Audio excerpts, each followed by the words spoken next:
So welcome to the video. Doing something a little bit different today. I've got an out-of-date liquid yeast which I'm actually going to put into a starter and attempt to revitalize it for a brew.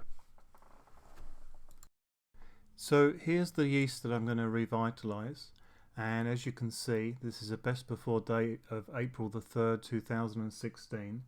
It is now the middle of August 2016. I've been online. I've checked every single yeast calculator online, and every single one of these says that this yeast is 0% viable. Let's see. So I'm going about making a starter now, as you've seen, in the very normal way. If you're not sure about how to do this, then check one of my other videos. I did go through this in one of them. So this is now ready to go. Just going to give it a bit of a shake up and put it on the stir plate, and let's see what happens. You never know with these things. Of course we have to try, but I've had a pretty good level of success with this type of thing in the past. This is now a picture which is taken about 36 hours after. Looks like we have a fermentation. So it's now 48 hours later, and yep, I'm making another starter for it just to feed it again. I want this to be very healthy, so I'm going to do the whole process again and just add this extra wort in with the yeast.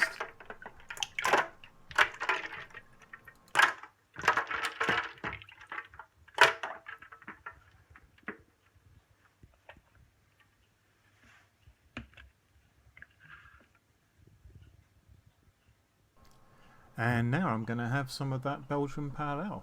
This is a very nice brew. I'm very happy with it. Exactly the flavours I was looking for. You can check out a video of how to brew this on my page. So back on the stir plate for this one, and let's see if we can culture this a little bit more, and it will be ready for my brew on Sunday.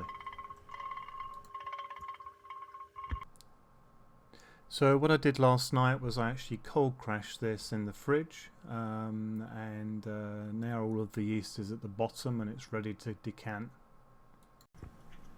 So I've now decanted this and giving it a good stir up. There's a hell of a lot of yeast here, so I've kept some of the original starter wort. I am doing a 15 litre brew. There's less than 500 millilitres here. It won't affect the beer at all in terms of taste. So this has now been sitting around while I've been doing my brew, and I've been giving it a shake ever so often just to wake the whole thing up and to help it get up to temperature. So I pitched the yeast in the normal way, which is basically for me adding half of the wort and then pitching the yeast and then adding the other part. As you can see, already I've got large clumps of yeast that have found their way straight up to the top of this wort. This is a very active yeast.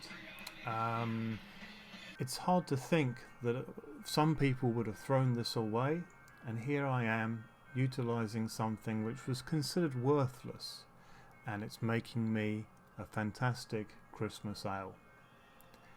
I hope you all found this very interesting. I enjoyed making this. It was great fun. I'd like to thank you all for your continued enthusiasm and support. Thanks very much for watching. If you want to, please like and subscribe, and I'll see you again for another homebrew video very soon.